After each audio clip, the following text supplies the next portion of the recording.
हिमालयको काखमा अवस्थित सुन्दर भूगोल।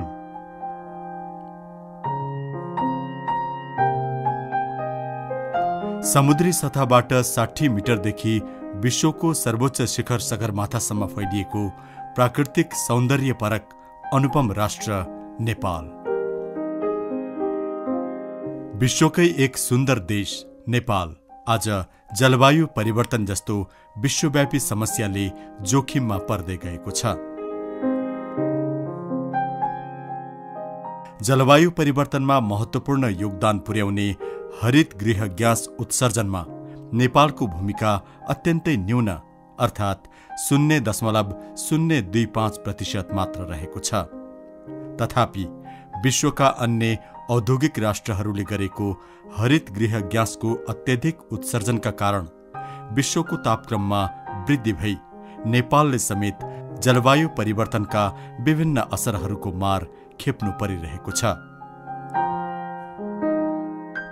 पानीका मूलहरू सुक्ने, लामो समयसम्म खडेरी पर्ने र छोटो अवधिमा अत्यधिक वर्षा हुने, बाढी पहिरो गएर धनजनको ठूलो क्षति हुने जस्ता प्राकृतिक विपदका घटनाहरू बढ्दै गएको पाइन्छ।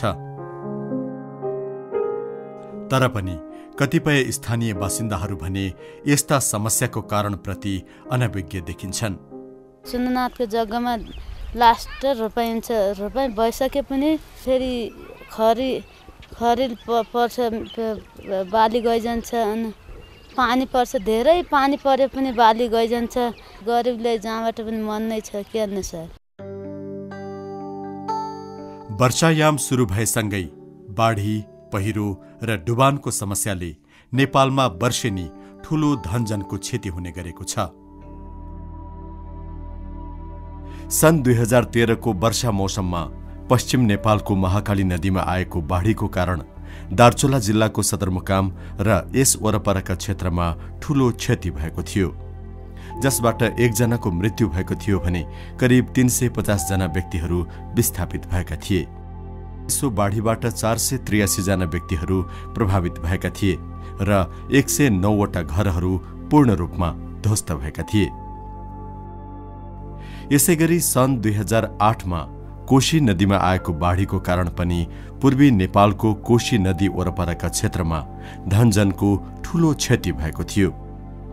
सो बाढीबाट नेपालमा मात्रै 12 जनाभन्दा बढी मानिसको मृत्यु भएको अनुमान गरिएको थियो। सुनसरी जिल्लाका 10,000 भन्दा बढी परिवारका करिब 60,000 व्यक्तिहरू विस्थापित भएका थिए। यी त केही उदाहरण मात्र हुन्। वर्षेनी हुने यस्ता प्राकृतिक प्रकोपबाट भिरालो भूभाग तथा नदी किनार वरपर बसोबास गर्ने गरीब, विपन्न तथा सीमान्तकृत वर्ग बढी प्रभावित हुने गर्दछन्। हामी बेनी बजारवासी र अझ यो खोलाको किनारतिर चाहिँ घर भएका बासिन्दाहरू एकदमै त्रसित र भयभीत भएको अवस्था छ। यहाँनिर चाहिँ बर्खा हुँदाखेरि मान्छे रातभरि सुत्ने अवस्था हुँदैन। अलि ठुलो पानी आयो, ठुलो भेल आयो, निरन्तर चाहिँ झरी पर्यो भने यहाँको बासिन्दाहरू अलिकति त्रायमान हुने, एकदमै डराउने, त्रासमा बाँच्नुपर्ने अवस्था छ। यस्ता प्रकोपका कारण हरेक वर्ष यहाँका भौतिक संरचनाहरू जस्तै जलविद्युत गृह, सडक, पुल पुलेसामा क्षति हुने गरेको पाइएको छ। पहिरोले माथिल्लो भूभाग बगाउने गर्दछ र तल्लो क्षेत्रमा गेग्रानले पुर्ने गर्दछ।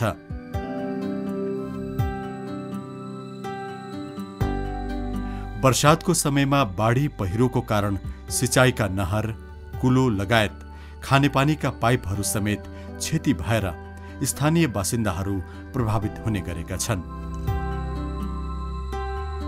असार साउन आएपछि कुन बेला पाइप टुट्ने हो थाहै हुँदैन। पानीको एकदम समस्या छ। अब जेठ लागेपछि पानीको झन् समस्या बढी हुन्छ। विश्वकै एक अति कम विकसित राष्ट्र नेपालसँग आफ्नो साधन र स्रोतबाट जलवायु परिवर्तन जस्तो विश्वव्यापी समस्याको सामना गर्ने सामर्थ्य छैन। यसको लागि नेपालले विश्व समुदायको सहयोग प्राप्त गरेको छ। नेपालले गरेको राष्ट्रिय तथा अन्तर्राष्ट्रिय भूमिका समेतका आधारमा इस्वी सन् 2009मा जलवायु परिवर्तन समानुकूलन नमूना कार्यक्रम अर्थात् pilot project for climate resilience PPCR सञ्चालन गर्न छानिएका 9 देशहरूमध्ये नेपाल पनि एक रहेको छ। हाल यो कार्यक्रम जलवायु लगानी कोषको लगानी, विश्व बैंक तथा एसियाली विकास बैंक, अन्तर्राष्ट्रिय वित्तीय संस्थाको बहुपक्षीय सहयोग र नेपाल सरकार विज्ञान प्रविधि तथा वातावरण मन्त्रालयको समन्वयमा सञ्चालन भइरहेको छ। यी सबै क्षेत्रमा जलवायु परिवर्तनबाट पर्न सक्ने नकारात्मक असरहरूको आंकलन गर्ने, नीतिगत तहमा नीति परिमार्जन र आवश्यकता अनुसारका नीतिहरू चाहिने हामीले निर्माण गर्दै जाने र कार्यगत तहमा जो चाहिने गाउँ समाजमा गएर गरिने क्रियाकलापहरू हुन् त्यहाँ पानीको संरक्षण, माटोको संरक्षण, जैविक विविधताको संरक्षण कसरी गर्ने, कहाँ बिग्रेको छ र त्यसलाई कसरी समन्वयात्मक हिसाबले अगाडि बढाउने भन्ने तहमा काम हुन्छ भनेदेखि यो जमिन, जङ्गल, यो पानीसँग काम गर्ने विभिन्न निकायहरू, मन्त्रालय, विभागहरूको बिचमा समन्वय ल्याउने, अन्तर्राष्ट्रिय स्तरको चाहिने एउटा बुझाइलाई राष्ट्रिय स्तरमा रूपान्तरण गर्ने र राष्ट्रिय स्तरमा राष्ट्रिय नीति रणनीतिहरू बनाइसकेपछि स्थानीय स्तरमा यसलाई कार्यान्वयनगत तहमा लैजाने, यसको अनुगमन गर्ने कुरामा यो परियोजनाले हामीलाई चाहिँ ठुलो सहयोग गरेको हामीले अनुभव गरेका छौँ। नेपालको जलवायु समानुकूलन रणनीतिक कार्यक्रमलाई 5 क्षेत्रमा विभाजन गरी यिनीहरूलाई नै दीर्घकालीन रूपमा विकास गरी लागू गर्ने सोचका साथ कार्यक्रमहरू सञ्चालन गरिएको छ। यसरी सुरु गरिएका 4वटा नमूना कार्यक्रमहरूमध्येको पहिलो रहेको छ पर्वतीय जलाधारहरूको जलवायु परिवर्तन समानुकूलन कार्यक्रम।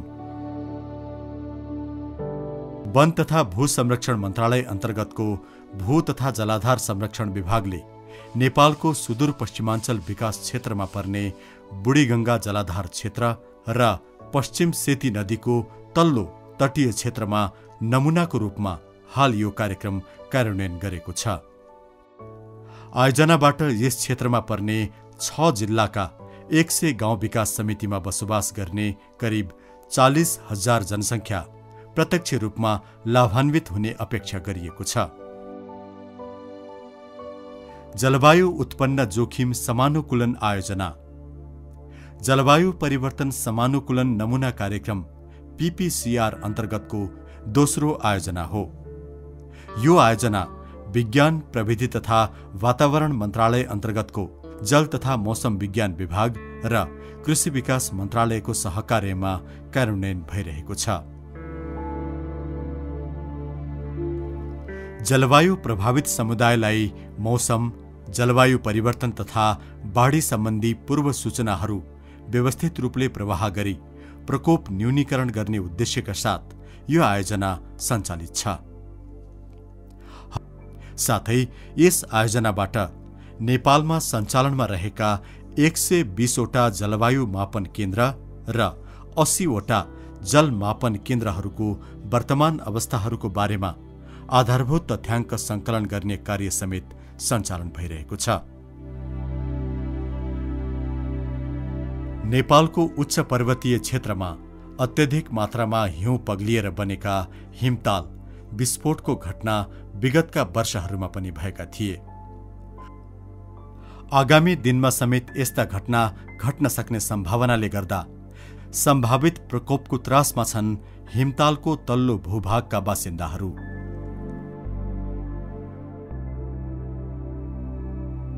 प्राकृतिक प्रकोपलाई अझ विकाससँग जोडेर नहेरिँदा विकाससँगै विनाशका घटनाहरू समेत बढ्दै गएका छन्। यसै यथार्थतालाई मनन गरी जलवायु परिवर्तन समानुकूलन नमूना कार्यक्रम PPCR मध्येको तेस्रो आयोजनाको रूपमा विकास आयोजनामा जलवायु परिवर्तन जोखिम व्यवस्थापनको मूल प्रवाहीकरण आयोजना कार्यान्वयन गरिएको छ। यो आयोजना विज्ञान प्रविधि तथा वातावरण मन्त्रालय मार्फत कार्यान्वयनमा आइरहेको छ।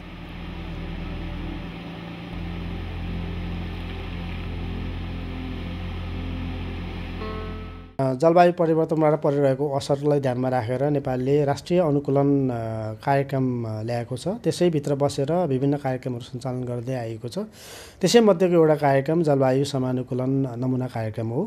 त्यो कार्यक्रमले विशेष गरेर पूर्वाधारहरूमा केन्द्रित भएर काम गरेको छ। त्यसमा 9 वटा हाम्रा चाहिँ पूर्वाधार विकास सम्बन्धी निकायहरूसँग सहकार्य गरेर हामीले त्यसमा रहेका विभिन्न पूर्वाधार विकासका कार्यक्रमहरू अथवा चाहिँ पूर्वाधारहरू विकास भएका छन्। ती पूर्वाधारबाट विकास भएका कुराहरू कति जलवायु समानुकूलन छन् कि छैनन्, योग्य छन् कि छैनन् भन्ने हिसाबबाट अध्ययन अनुसन्धान हामीले 8 वटा जिल्लालाई छानेर गरिरहेका छौँ।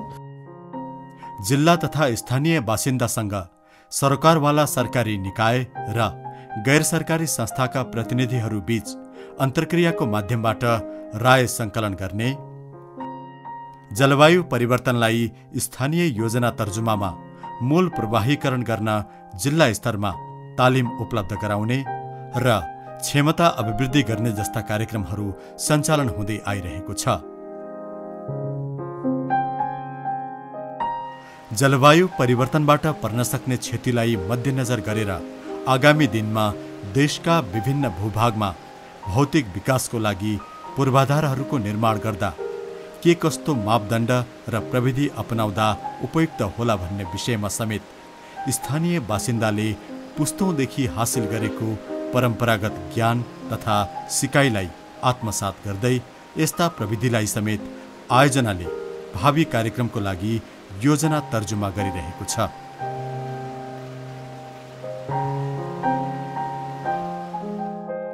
कृषि उत्पादनसँग सम्बन्धित जलवायु परिवर्तनबाट उत्पन्न समस्याको निरूपण गरी कृषि क्षेत्रको उत्पादन, उत्पादकत्व र गुणस्तरमा वृद्धि ल्याउने उद्देश्यले जलवायु परिवर्तन समानुकूलन नमुना कार्यक्रम अर्थात् PPCR अन्तर्गतको निजी क्षेत्रसँगको सक्रिय सहभागितामा जलवायु समानुकूलनका लागि सक्षम समुदाय निर्माण नामक चौथो आयोजना कार्यान्वयन गरिएको छ।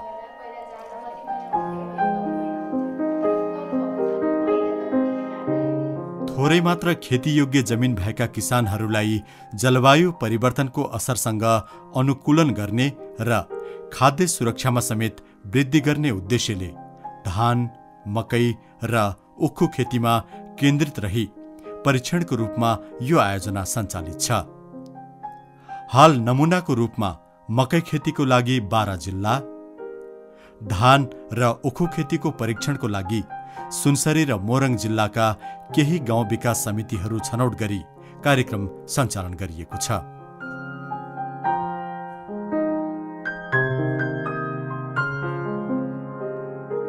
मकै, धान र उखु खेतीका विभिन्न नमुना स्थलहरूको निर्माण गरी किसानहरूलाई सोही स्थानमा लगेर खेती प्रविधि सम्बन्धी विभिन्न चरणहरूको व्यावहारिक ज्ञान तथा सिप उपलब्ध गराउँदै आइएको छ।